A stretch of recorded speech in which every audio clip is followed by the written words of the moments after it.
Sean todos y todas muy cordialmente bienvenidos a este noveno webinar en el marco del octavo Congreso Internacional AlphaMed que se desarrollará en Mérida, Yucatán, México, del 23 al 25 de junio de 2026 y que, reiteramos, la apertura de la convocatoria. Se encuentra actualmente abierta la convocatoria para el envío de comunicaciones. Hoy en este noveno webinar, ya casi estamos cerrando el ciclo de webinars, vamos a tener la ocasión, la oportunidad de hablar sobre un tema que a todos nos interpela, que todos tenemos interés, que es la inteligencia artificial. Estamos hablando de la inteligencia artificial hoy con la participación desde Costa Rica de Fernando Fallas y Patricia Méndez, que ya nos acompañan aquí en la sala. Fernando Fallas tiene más de 20 años de Jo estic experiencia pendent i quan em diguis, doncs va bé. en la producción de materiales didácticos en la UNED de Costa Rica. Desde esa perspectiva, realiza investigación y reflexión en torno al uso de la inteligencia artificial. Es graduado en comunicación colectiva por la Universidad de Costa Rica, máster en producción de medios por la Universidad de Ciencias Aplicadas Ostwestfalen-Lippe de Alemania y doctor en estudios fílmicos por la Universidad de Newcastle en Reino Unido. Patricia Méndez, con más de 20 años de experiencia en la producción de contenidos académicos en formatos sonoros para la UNED de Costa Rica, en los últimos años ha profundizado en el estudio de la inteligencia artificial, combinando formación autodidacta y académica. En 2024 completó el Diploma Superior en Inteligencia Artificial y Ciencias Sociales de Claxo, máster en Administración de Empresas con énfasis en Gestión de Proyectos por la Universidad Estatal a Distancia UNED y bachiller en Ciencias de la Comunicación Colectiva con énfasis en Periodismo por la Universidad de Costa Rica. Este webinar, y tenemos el gusto de presentarles a Fernando y a Patricia, Matías Denis, quien les habla, y Paula Renés, miembro de la red AlphaMed. Damos inicio al webinar sobre Piensa la inteligencia artificial, una perspectiva desde la alfabetización mediática e informacional. Fernando, Patricia, bienvenidos y muchísimas gracias por sumarse a este ciclo de webinars. Muchas gracias a ustedes de Alfamet por habernos invitado y también motivado al trabajo que hemos hecho en conjunto, Patricia y un servidor, en explorar este tema sobre si la inteligencia artificial realmente piensa. Patricia. Los buenos días o buenas tardes, ¿verdad? Tomando en cuenta la diferencia horaria, gracias por conectarse, por estar con nosotros en esta reflexión que les hemos querido traer. Voy a compartir la presentación que preparamos para el día de hoy, de manera que nos vayamos guiando en lo que les vamos a compartir. Un momentito, perdón. Voy a compartirla nuevamente porque tiene que irse con audio. Sí, listo. Va con. Y ahí tienen la presentación, ¿verdad? Para nosotros es importante este tema de pensar si realmente la inteligencia artificial piensa, porque tiene que ver con un principio base sobre lo que después podemos construir en relación a esa necesaria alfabetización mediática e informacional en torno al uso de herramientas que son cada vez más no solo presentes, sino que tienen una mayor incidencia en el desarrollo del área laboral y de la educación de manera prioritaria, ¿verdad? O sea, creo que es una noticia global el hecho que Amazon haya decidido despedir a 14,000 trabajadores y trabajadoras en función del uso de la inteligencia artificial. Y, digamos, a pesar de un elemento como estos que nos lleva a pensar que estamos ante una herramienta plenamente desarrollada y que en efecto logra todo aquello que nos proponen que alcanza, es importante, ¿verdad? Comenzar a dilucidar un poco de dónde viene y realmente qué es lo que hace, porque ese conocimiento de base es el que nos permite después hacer una reflexión crítica y plantearnos qué es lo que podemos hacer, ¿verdad? Desde el sector educativo para no darle la espalda a esto, pero tampoco sucumbir a lo que desde sus desarrolladores proponen que debería o que podría estar haciendo. Entonces, una primera parte es entender cómo es que se procesa la información por parte de la IA, y en esto también es importante comenzar a pensarlo ¿verdad? En estos sentidos de no antropomorfizar a esta inteligencia. No es lo que piensa la IA, es la forma en que procesa datos la IA que a su vez genera resultados. Y es importante entender que esto sigue teniendo serias limitaciones, ¿verdad? Yo creo que a cualquiera de las personas presentes, si yo les pidiera hacer un saludo vulcano, y si no tienen la referencia de Star Trek, si yo les hago este símbolo, ¿verdad? Que es viva largo y prósperamente, cualquiera de ustedes podría replicarlo al instante. No obstante, en una representación gráfica de la, digamos, de la última generación de bananas, que es el que está utilizando Google, poder replicar, o sea, me puede replicar vestido debidamente como miembro de la Academia Especial, pero por más que le explique la forma en que tiene que establecer la posición de los dedos, no lo logra hacer. Y aquí entonces entramos precisamente en ese funcionamiento de la inteligencia artificial y como ven aquí en la diapositiva, entender que por un lado están los procesadores y por otro lado está cómo funciona la inteligencia humana, ¿verdad? Ese es el referente al que a veces se quisiera hacer una equiparación y que no necesariamente eso es lo que está logrando. A pesar de que efectivamente el gran avance que tienen las herramientas predictivas con las que contamos tiene que ver con que como le llaman, su padrino, Geoffrey Hinton, lo que propuso fue efectivamente generar algoritmos que funcionan como redes neuronales. Esto quiere decir que funcionan en una gran conectividad. Y cuando hablamos de esos algoritmos, por eso aquí traemos como una versión gráfica para entenderlo, para que no se nos haga algo como muy abstracto. Este es muy básico sobre cómo determinar si una lámpara funciona o no funciona. Ahora, un algoritmo es una progresión donde ante el insumo o la pregunta, en este caso, la lámpara no funciona, entonces hay una acción por hacer, y dependiendo del resultado de esta acción, entonces vamos hacia enchufarla o ver si el foco está quemado. Ahora, ¿qué es lo que pasa con los algoritmos de la inteligencia artificial que en este momento pues no están vinculando? Digamos, aquí hay alrededor de 4 variables, sino que vinculan en tiempo real millones de variables. Pero en este proceso de vinculación, efectivamente, no estamos necesariamente ante un proceso de comprensión. Y en esto también hay que considerar que históricamente nos hemos tratado de entender, y por eso es la parte importante de determinar la inteligencia, hemos tratado de entender nuestra inteligencia en función de las tecnologías que desarrollamos. Así, en un momento, la inteligencia humana funcionaba como un motor de vapor, o en su momento funcionaba como engranajes. Ahora nos imaginamos que el equivalente de la inteligencia humana, o quien pueda simular esa inteligencia humana, es un algoritmo a través de un sistema digital de unos y ceros, que de cierta manera, pues, obvia u olvida que el cerebro humano trabaja, además de con cargas eléctricas, también con un ambiente químico, con un ambiente de suma de experiencias, y eso hace que nuestra forma de cognición no sea la misma que se le está planteando a través del algoritmo a la inteligencia artificial. Y para tenerlo muchísimo más claro, entonces les compartimos este breve video sobre cómo hemos en múltiples momentos de la historia tratado de replicar aquello que sentimos que nos identifica más en nuestro, o sea, son los seres humanos inteligentes. Entonces, ¿dónde viene esa inteligencia? Pues allá en el siglo XVIII, XIX, a partir de los engranajes, como esa forma de entendernos, lográbamos producir elementos como este.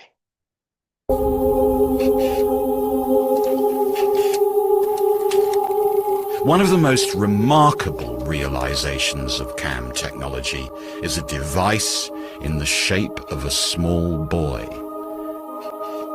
It's perhaps the world's most astonishing surviving automaton.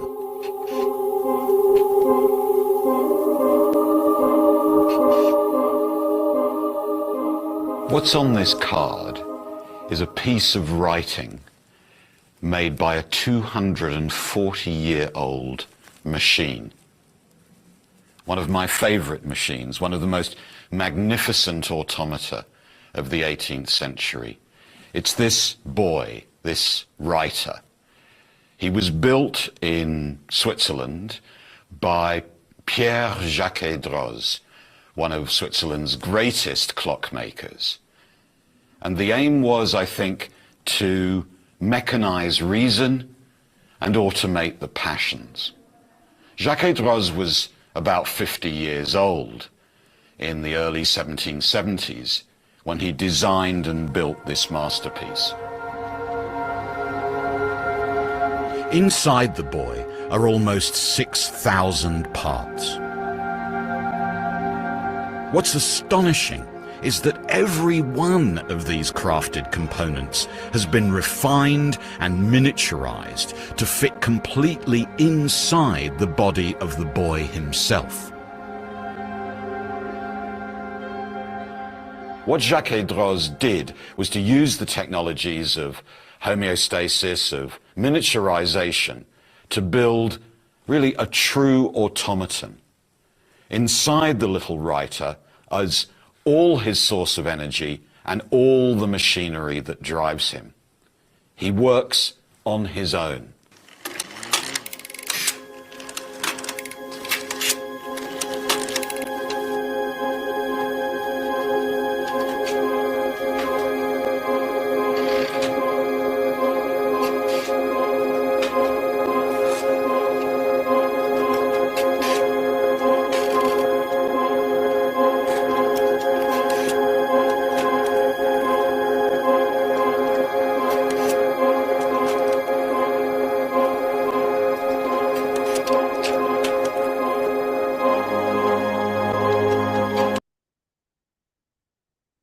Y bueno, uno de los elementos interesantes de este autómata es que puede ser programado, es decir, no tiene una sola frase que escribir, sino que esos diferentes engranajes se pueden ajustar para que escribiera. Creo que en aquel momento lograba generar 200 palabras. Aquí lo importante es ver que esta aproximación a replicar, emular, simular la inteligencia humana no es nuestro primer intento, sino que ha sido una constante en el desarrollo, lograr que una máquina logre hacer lo que nosotros hacemos y, que es la promesa, ¿verdad?, que también tiene este desarrollo, lo haga mejor aún que nosotros. Patricia.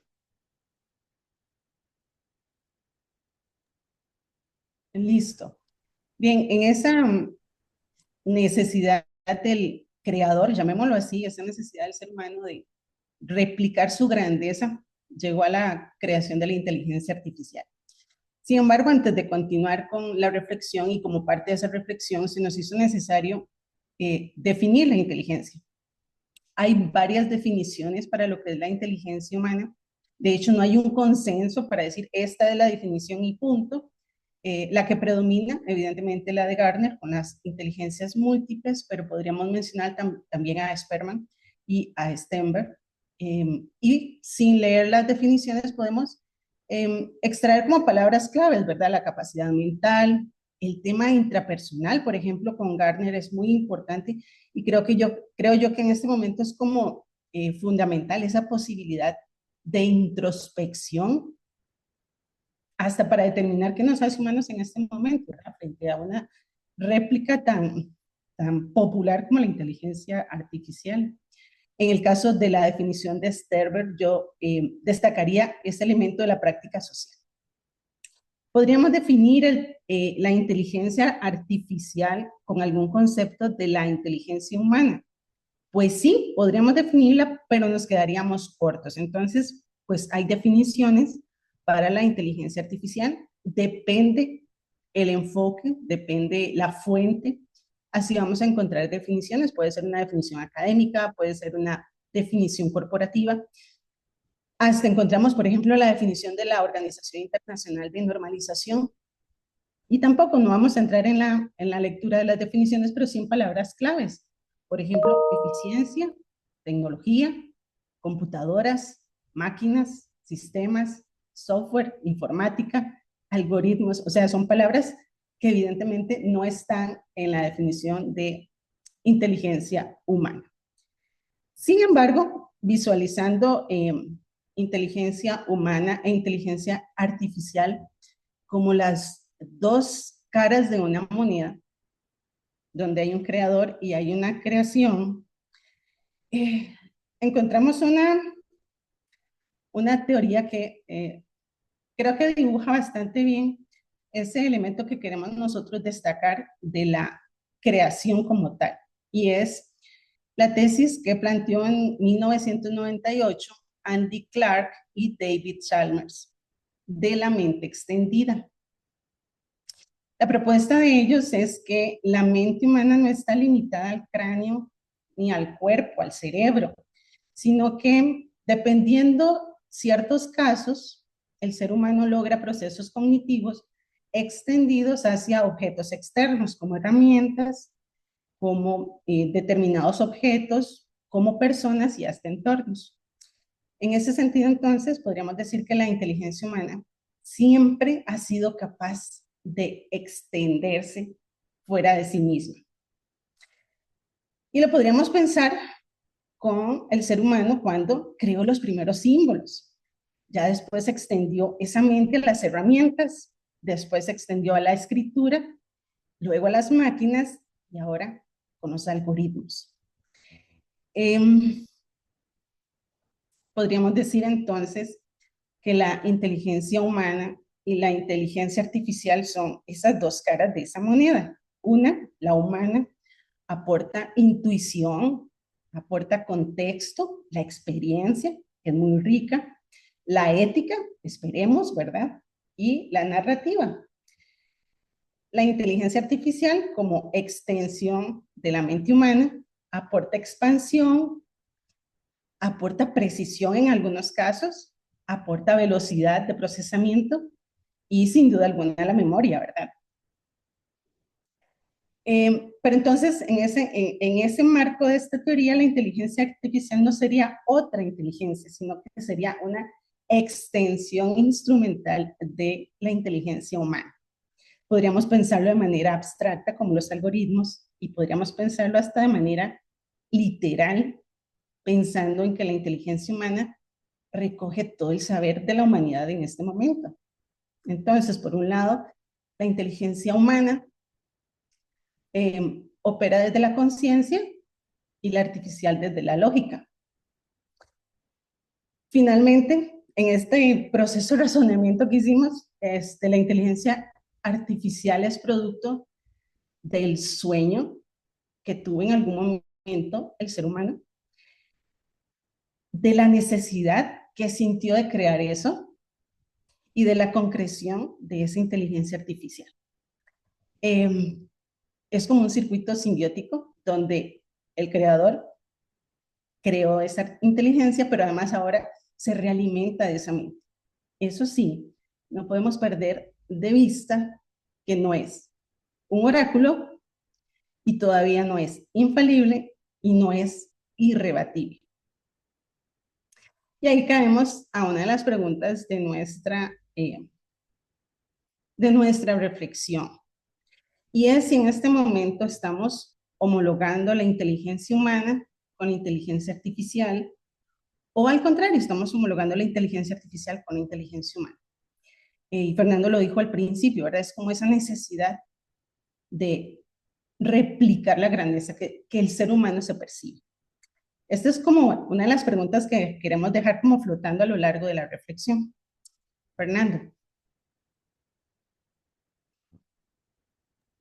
Efectivamente, y parte de entender si lo homologamos o no, y parte de entender con qué estamos trabajando, tiene también entonces que entrar en tanto el potencial, de nuevo, como las limitaciones que pueden tener los sistemas con los que estamos trabajando, y un poco cuál es la limitación de un sistema que lo que hace es un cálculo predictivo. Diría en su momento John Searle que es y también esto Noam Chomsky dice, es un cálculo sintáctico y no semántico. ¿Y por qué John Searle ha venido con este cuento chino que les vamos a contar desde los años 80?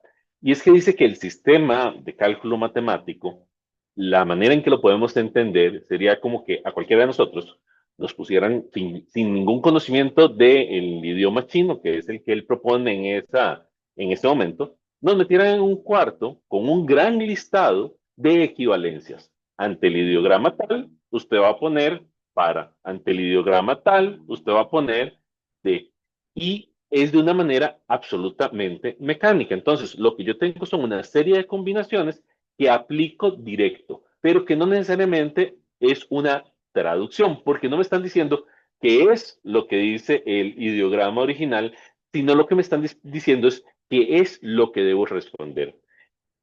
Un manual de trabajo debidamente articulado permitiría generar respuestas verosímiles a aquel texto que entrase a ese cuarto y que me pidiesen a mí responder o traducir o procesar hacia otro idioma o utilizando los mismos símbolos. ¿Verdad? Yo ante este símbolo podría responder con este otro ideograma sin que en el proceso yo sepa qué quiere decir cada uno de los ideogramas que estoy utilizando. Y esa es la limitación que Searle, que fue invitado recurrentemente hasta en tiempos recientes a pláticas en Google para poder entender de qué estaban hablando, este, lo propone que efectivamente en ese proceso, si bien hay un cálculo predictivo de sintácticamente que debo responder, no se ha llegado a ese proceso de comprensión semántica de qué es el tema con el cual estoy trabajando. Y en la medida en que no hay una comprensión semántica, entonces claramente no estamos lidiando con una herramienta que sea inteligente en la medida en que comprendemos nuestra propia inteligencia. Es más, en este proceso de definición no se puede perder de vista que quienes han desarrollado esos algoritmos sobre cómo predecir y cómo comprender no solo tienen una función de investigación científica, sino que también responden a un interés de aquellos grupos que han ido financiando este proceso, ¿verdad? Entonces, en ese cálculo de ese algoritmo, en esas formas en que yo relaciono, se entrecruzan entonces los valores, los intereses de las corporaciones que han desarrollado estas respuestas. De manera de ejemplo, la corporación que establece prerrogativas para sus sistemas de inteligencia artificial corporizados y que hemos visto en múltiples películas es la Weyland-Yutani, que va a estar presente desde Blade Runner hasta Alien, ¿verdad? Entonces, sus robots inteligentes responden ante todo a la prerrogativa de lo que busca la empresa y no necesariamente de aquellos humanos con los que interactúa.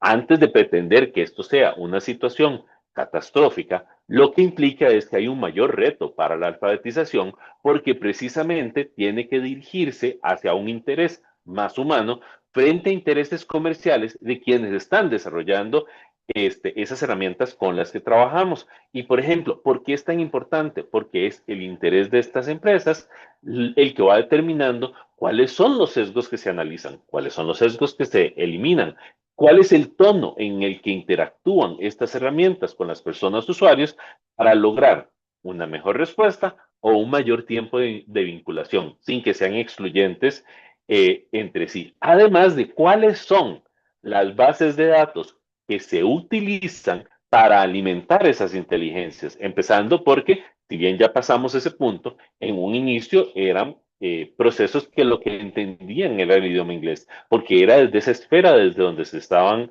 construyendo. Y además en esto, sumado a elementos éticos como esas bases de datos que son utilizadas para la formación de sus capacidades predictivas, si están siendo o no debidamente no solo referenciadas, sino también que reconocidas, porque claramente la autoría de una obra plástica o de un texto está protegida por el beneficio que merece esa persona autora.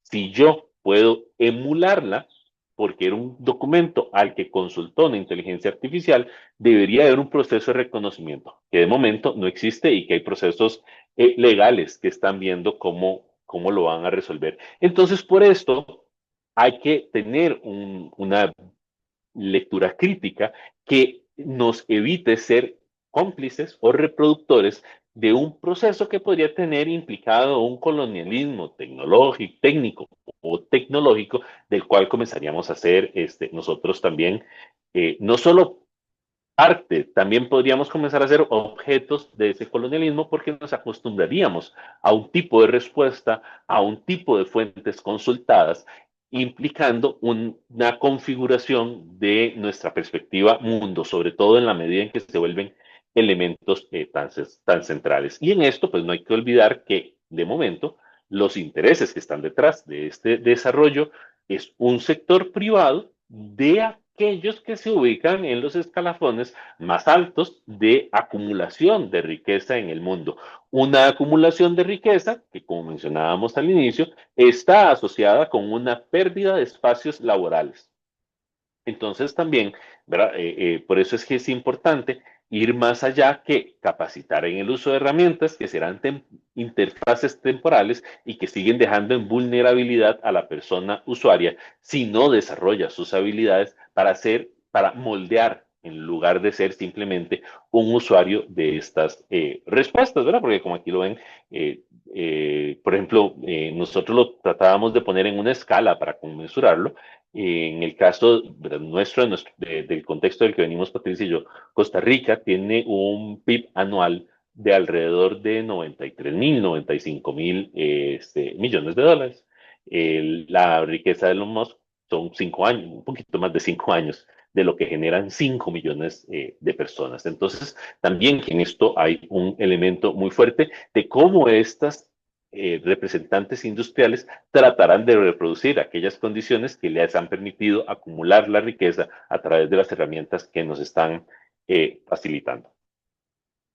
Y en todo esto, precisamente, a como hay bases de datos que no son consultadas, también obviamos que en una primera etapa, y cuando hablamos de una primera etapa, por lo menos, digamos, para el ChatGPT 3, lo que había detrás de esa posibilidad de reconocimiento, predicción o inclusive las barreras de a dónde no debía ir las respuestas que generaba una inteligencia artificial, eran personas que entrenaban, sin ser reconocidas, ese proceso de desarrollo de inteligencia. En un entrenamiento, ¿verdad? Como hablábamos del algoritmo de, ante esto, no.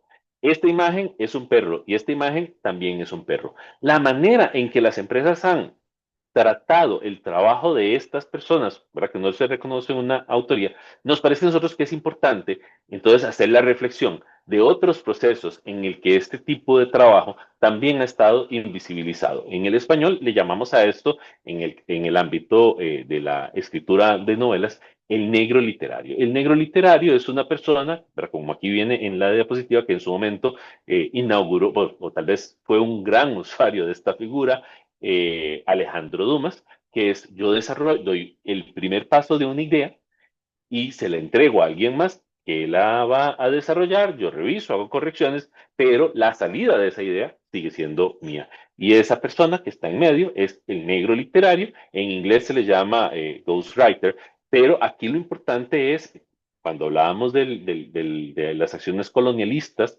que efectivamente obviamos en el desarrollo de esa respuesta preentrenada, ha habido no solo una brillantez del algoritmo, sino de nuevo un gran trabajo de personas que no está siendo considerado en este proceso o no está siendo visibilizado en lo que eso conlleva para poder tener esa respuesta que yo diría aquí sería una automatización trasladada. Patricia.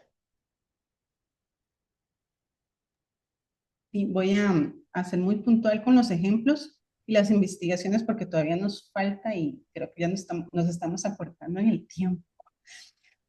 Las denuncias, las demandas en torno a este nuevo sistema, o no nuevo, esta nueva forma de explotación laboral aplicando este modelo que explicaba Luis Fernando, las denuncias y las demandas son muchas y se presentan incluso antes de que conociéramos el ChatGPT y DALL-E, que fueron como las dos primeras inteligencias artificiales que conocimos.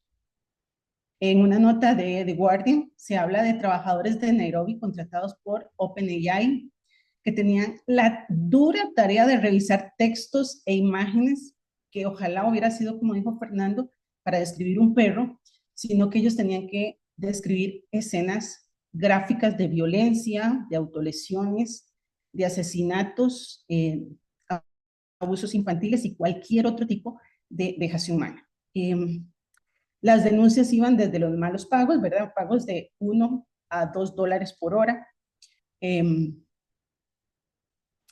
Denuncias, por ejemplo, que no había terapia de salud mental. Denuncias de que eran contratos de semanas o de días. Y aquí cabe señalar que la inversión que se ha hecho en este entrenamiento de la inteligencia artificial, esa extensión de la mente humana que hablábamos al inicio, ha sido una inversión muy alta, pero ha sido una cadena de empresas, no hay contratación directa.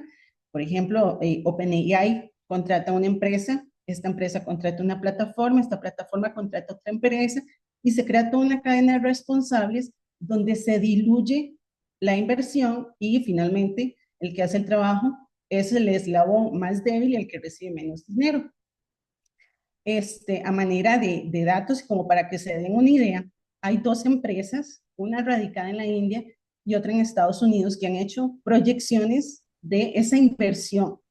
Entonces, para tener como el dato comparativo, Mordor Intelligence, que es la empresa radicada en la India, estimó que para este año, para el 2025, la inversión en ese proceso de recolección y etiquetado de datos iba a ser de $6.5 mil millones. Ojo, $6.5 mil millones para el 2025. Para el 2030, o sea, son 5 años, se está hablando de $20 mil millones. Estamos hablando de prácticamente 3 veces. La empresa norteamericana Grand View Research, esta empresa hizo un estimado para el 2024 de $3.77 mil millones, pero el estimado para el 2030 es de $17.10 mil millones, o sea, 5 veces más. Esta es una práctica, es como el lado oscuro de esa inteligencia artificial que nos tiene obnubilados, impresionados y demás, pero que yo creo que desde este sector educativo, académico, es importante que lo tengamos en perspectiva. Ese es el proceso de entrenamiento de esa extensión humana que hablamos. La parte bonita, digamos, la parte esta que nos tiene obnubilados, yo creo que también ha cambiado a lo largo de los años. Ahora, bueno, no vamos a entrar todavía con ahora, vamos a pensar un poco en cómo nos vendieron la idea de la inteligencia artificial en el siglo pasado. Los pioneros la imaginaron como una máquina que razonaba como humanos, así como hablábamos desde el principio. Incluso en la época de la posguerra, pues obviamente se visualizaba como la tecnología que iba a salvar al mundo, y finalmente se fue modificando ese pensamiento a el procesamiento de datos. Incluso el cine aportó muchísimo, y vamos con la diapositiva más ñoña de la presentación, porque el cine aportó muchísimo a la construcción de ese ideario de la inteligencia artificial, ¿verdad? Nos hablaban de robots, algunos amigables, otros no tanto, ¿verdad? Como el de Terminator o como Ash, el de Alien. Normalmente asociábamos a ese robot con la ayuda en diversas tareas, incluso en la casa, que nos ayudaba como en el caso de los supersónicos. Y no podemos olvidar el de Perdidos en el Espacio, que era particularmente sensible con el tema del peligro, ¿verdad?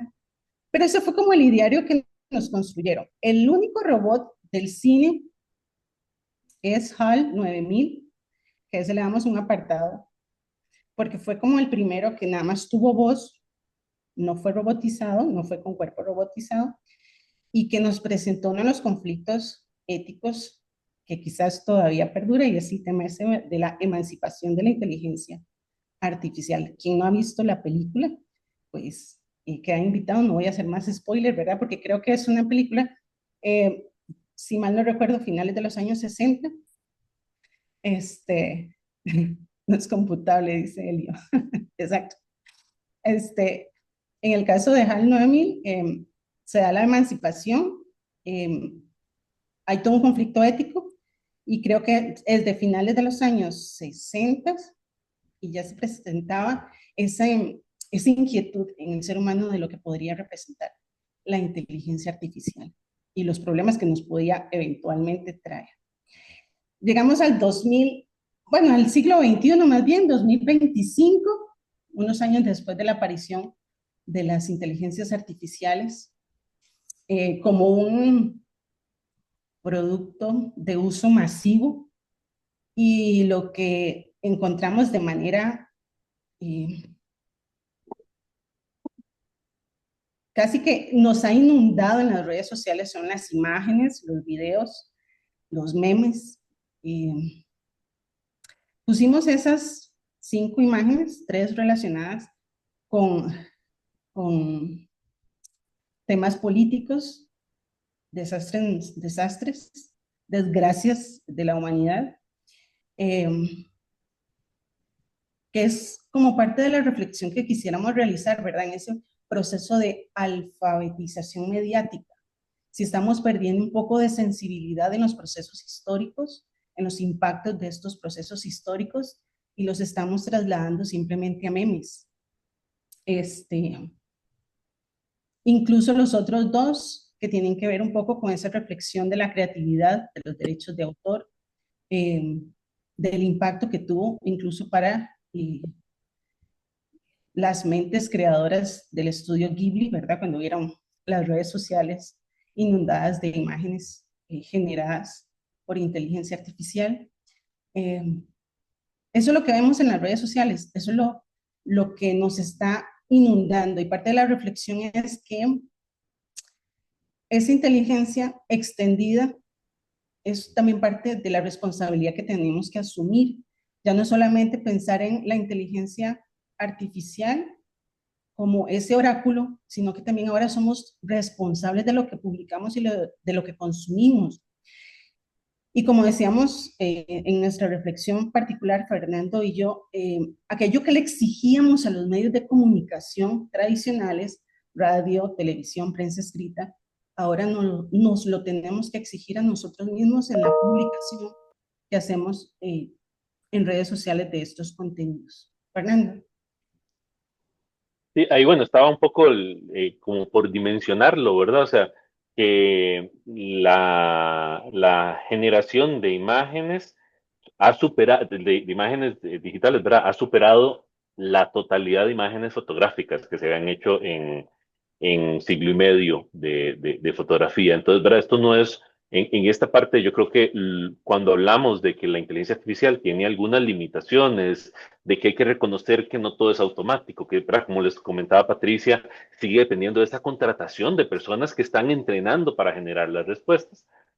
No implica menospreciar el impacto que tiene actualmente, ¿verdad? O sea, esto lo que queremos es conocer el contexto, las implicaciones, pero no relativizar que sea una herramienta transformativa como lo está haciendo, y más bien justamente es por ese impacto transformativo que tiene que se vuelve mucho más importante el trabajar en los procesos de alfabetización. Por ejemplo, Brent Anders habla de que deberíamos de tener al menos 4 principios, ¿verdad?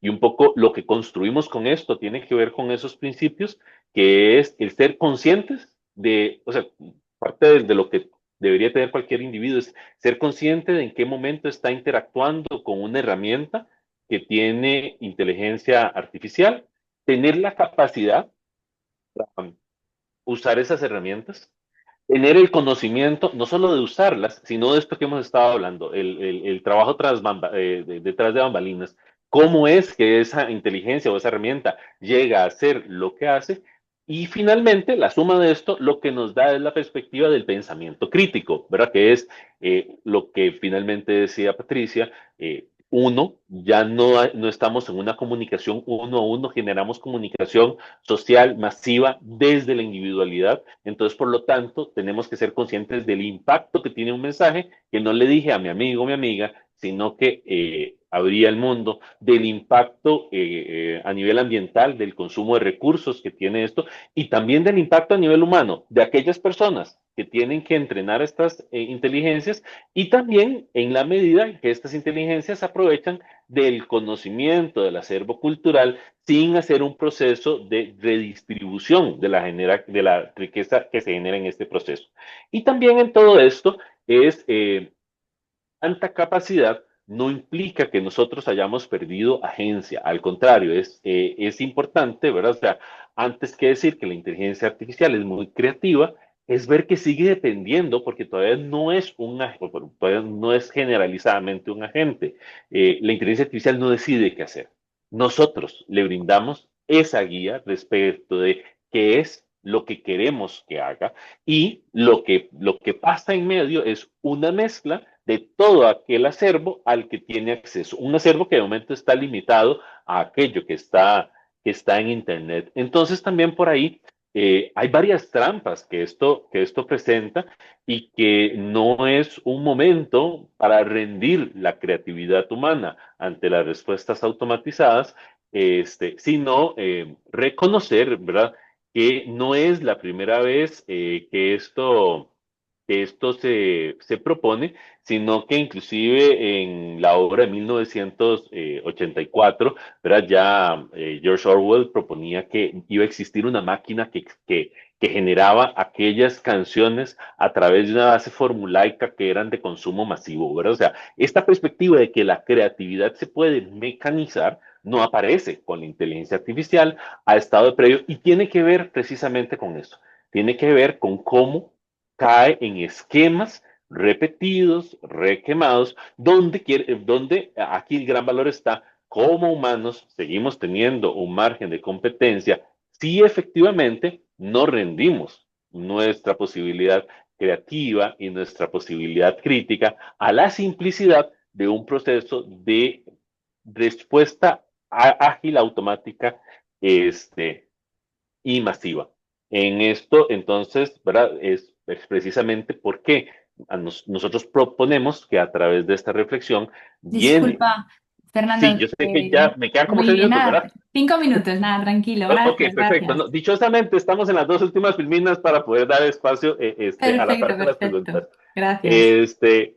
Del por qué viene entonces la necesidad de esta alfabetización, porque no estamos lidiando con una herramienta que afecta uno a uno, estamos lidiando con una herramienta que afecta a múltiples personas, estamos lidiando con herramientas que potencialmente amenazan el espacio laboral, el espacio de reflexión, y en esto iría la primera, donde este mismo padrino de la inteligencia artificial, Geoffrey Hinton, en una entrevista planteaba que el trabajo que quedaría para las personas era ser plomero, y lo decía, y de momento ser plomero, porque las habilidades físicas de los robots no han estado tan desarrolladas, entonces todavía, él decía, yo le diría a mis nietos que lo que pueden ser plomeros, y eso es muy grave, porque eso tiene que ver con rendir nuestras facultades analíticas, que son aquellas que nos convierten en seres humanos, que son aquellas que nos permiten determinar hacia dónde vamos, qué decidimos hacer, qué no hacemos, y por eso mucho de lo que tiene que ver con la alfabetización digital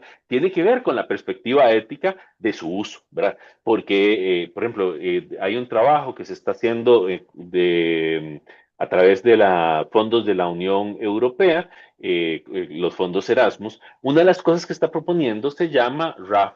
¿Qué son los RAF? Quiere decir que ante cualquier trabajo con la inteligencia artificial hay que plantear la responsabilidad en su uso, la rendición de cuentas respecto a su uso, que su uso implique equidad, ¿verdad? Que no implique que estamos repitiendo nuevas formas de exclusión y de discriminación, la transparencia, saber que eso está ahí, que era lo mismo que Brent en ese caso menciona de la conciencia que está, y finalmente la sostenibilidad, una sostenibilidad entendida de una manera más integral. No es solo la sostenibilidad del medio ambiente, del consumo de recursos, también tiene que ver con la salud mental, con las condiciones laborales y las presiones psicológicas que esto puede llevar. Y por eso es que nuevamente, ante el avance y ante el desarrollo de esta herramienta, más bien se vuelve central para nosotros como universidades trabajar el desarrollo del pensamiento crítico, trabajar el análisis de estas herramientas e inclusive como recién pasó en el caso de Chile, trabajar en el desarrollo de algoritmos utilizando la misma digamos, utilizando el mismo desarrollo de redes neuronales que impliquen nuevas posibilidades de inteligencias artificiales que no tengan los mismos sesgos o que no respondan, ¿verdad? Y esto, la defensa cultural, la participación política, que no respondan a los mismos ejes de ganancia sobre los que están montados las inteligencias actuales, ¿verdad? En esto inclusive hay un punto extremo que propone Yanis Varoufakis, que es un economista griego que estuvo encargado del Ministerio de Economía griego en la crisis que tuvieron de pagos de deuda, y él lo que propone es que no se trata de darle la espalda a la inteligencia artificial, se trata de socializar la propiedad de la inteligencia artificial en la medida en que, como decía Patricia, hay un intercambio donde nosotros la moldeamos, pero nosotros también nos moldeamos a través de ella. Entonces, el hecho de que ese intercambio esté filtrado por un proceso privado de generación de ganancias, tiene que ser algo que revisemos y algo en lo que trabajemos a través de la alfabetización digital.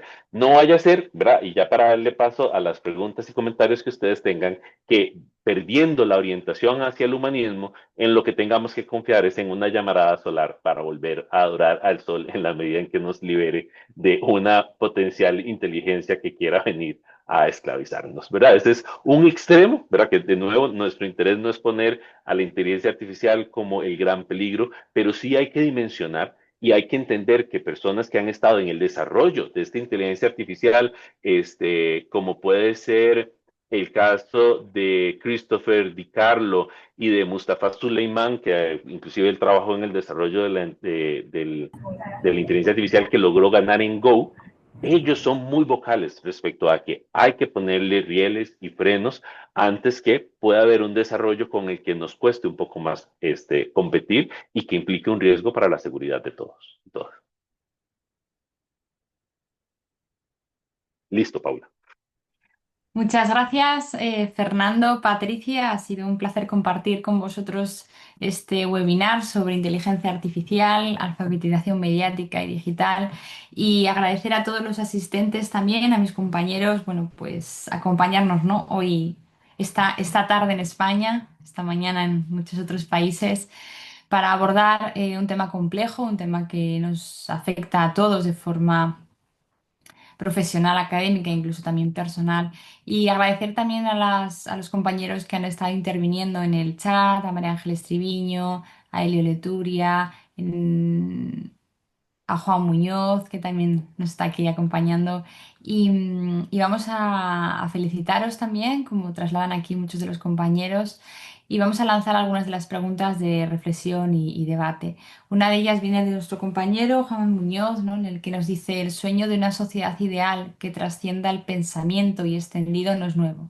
Siempre ha habido un espíritu de visión y contravisión, pero ¿dónde habrá que ubicar lo ético? En lo estético, en lo funcional, en la capacidad crítica, en la capacidad creativa, donde lo ético no se supedite a una subordinación a la tecnología y a la ciencia. Aspectos que habéis abordado también, ¿no? Con esta generación de imágenes también. Bueno, pues os cedo la palabra para que podáis abordar lo que consideréis más relevante. Muchas gracias. Patricia, si querés empezar vos. ¿Dónde lo ubicaría yo lo ético? Yo no lo podría sacar de ninguna de esas áreas que menciona eh, don Juan.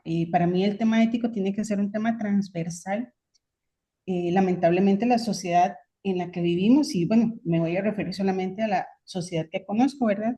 Eh, Estamos en una crisis de valores y hay que empezar por ahí, ¿verdad? Pero yo no podría sacar el tema ético de ninguna de las áreas. Es un tema que está vinculado con lo estético, con lo funcional, con lo crítico. Eh, el asunto es cómo incluimos en este momento el tema ético en esas áreas. Cómo lo incluimos desde las universidades, desde el sector educativo, en nuestros niños y jóvenes, en nuestra clase política incluso. Para mí eso más bien sería el reto, cómo introducirlo, pero tiene que estar en todas las áreas. Sí, yo por este lado, pues también pues, replicaría lo que dice Patricia. Creo que más bien nos plantea como un reto en los procesos educativos, ¿verdad? Y aquí uno puede ir hasta el inicio del proceso educativo. Las primeras escuelas arrancan porque había industrias que necesitaban una capacitación básica para mejores usuarios de las herramientas que estaban ahí. Si hay algo que han hecho las universidades muy bien y que sigue siendo un factor fundamental a seguir haciendo hoy ante esta revolución tecnológica, es guiarse por el humanismo, ¿verdad? Creo que ahí es el primer punto donde establecemos, y hay un autor, Murgatroyd, que lo decía, ¿verdad? ¿Para qué estamos educando?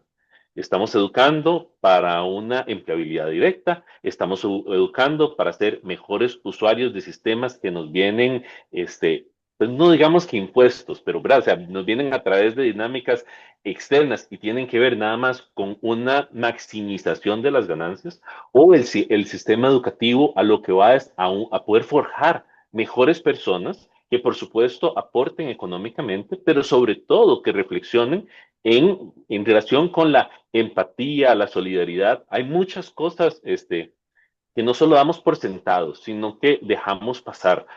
Cada aparato que nosotros tenemos que nos permite la comunicación digital, lamentablemente, ha implicado la explotación de alguna persona en un momento de su desarrollo de producción y sin embargo no nos detenemos en su uso.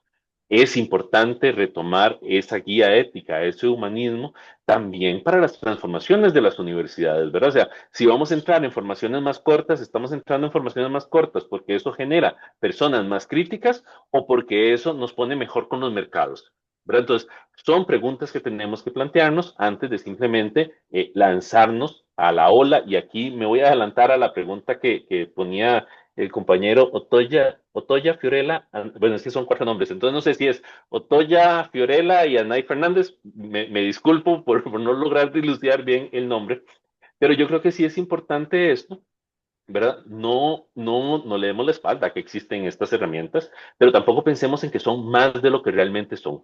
Si estamos centrados en el humanismo, la inteligencia artificial es una herramienta que se suma a nuestra capacidad de análisis de múltiples datos, a poder hacer resúmenes cuando pensamos en que anualmente se publican, creo que son 5 millones de artículos científicos, ¿verdad? O sea, poder hacer una primera exploración de ellos. Pero si pensamos que efectivamente esto sustituye nuestra capacidad de análisis y fomentamos eso desde las universidades, estamos perdiendo ese rumbo ético y de rescate del humanismo como una forma de avanzar bajo una perspectiva de un bienestar generalizado y no exclusivamente individualizado. Muchas gracias, Fernando, Patricia. En este proceso, ¿no? En el que la ética se queda inmersa, ¿verdad? En los procesos tecnológicos en el que la inteligencia artificial nos hace, bueno, pues preguntarnos de forma continua cómo y de qué manera podemos afrontarlo también en diferentes ámbitos profesionales. Seguro que desde diferentes universidades se están elaborando ya, ¿verdad? Guías pedagógicas que nos ayuden a integrar la IA de forma equilibrada, de forma ética, de forma segura. Nosotros en la Universidad de Cantabria, en España, hemos estado este último año un equipo, bueno, pues elaborando materiales, unas guías para que los estudiantes y el profesorado también pueda utilizar la IA, ¿no? De forma, pues, con criterios éticos sobre todo y que nos ayude a guiarnos en esos procesos. Em, Jason Romero aborda, ¿no? Cómo integrar críticamente la inteligencia artificial en el ámbito universitario sin que sustituya la pedagogía ni la didáctica. Bueno, como bien habéis abogado anteriormente, el enfoque humanista, ¿verdad? Ese proceso educativo humanizador es el que garantiza, ¿no? Realmente los procesos educativos, los procesos de enseñanza y aprendizaje, nos acompaña. Pero bueno, os lanzo aquí también esta utopía o esta realidad. Yo creo que hay muchos autores, ¿no? Que hablan del papel del docente y del maestro en educación. Fran Mora hablaba de la joya de la corona, ¿no? Como el maestro, un neurocientífico muy conocido. Y bueno, quisiera pensar, ¿no? Que esto va a seguir siendo así. Así que bueno, si queréis comentar algo más, Fernando o Patricia. Si gusta Patricia, voy a comentar yo antes para dejarle Sí, sí, el sí. cierre a Patricia. Yo creo que nosotros vivimos una utopía. Nunca antes en la historia humana había tantas personas con acceso a la educación, la alfabetización se volvió algo real. Entonces, no tenemos que ver que la inteligencia artificial sea un reto, ¿verdad? Insalvable. Simplemente es un reto más. Y aquí lo importante es efectivamente hacernos siempre esa pregunta. ¿Para qué estamos educando? ¿Para qué estamos formando profesionales? Sí, pero también personas integrales. Así como usted lo mencionaba, Paula, para la Universidad de Cantabria, la Universidad Estatal a Distancia, también ha sacado políticas para el uso de la inteligencia artificial. Esto que les mencionaba de este marco ético de los RAPs es un proceso en el que participa la Universidad Estatal a Distancia, la Universidad de Costa Rica, dos universidades en Perú y la Universidad de la Sapiencia en Italia, compartiendo que el sentido aquí es que una nueva herramienta digital no deje por fuera la necesaria formación de profesionales que se pueden insertar en el mercado laboral, pero que eso no nos implique traicionar ese sentido básico del pensamiento crítico, que es el que permite a estas personas, además, que de aquí a 10 años no pierdan sus posibilidades de empleabilidad porque lo que saben es usar una herramienta, no razonar en torno a lo que hace la inteligencia artificial, en torno a su rol en la sociedad desde sus ámbitos de trabajo profesional.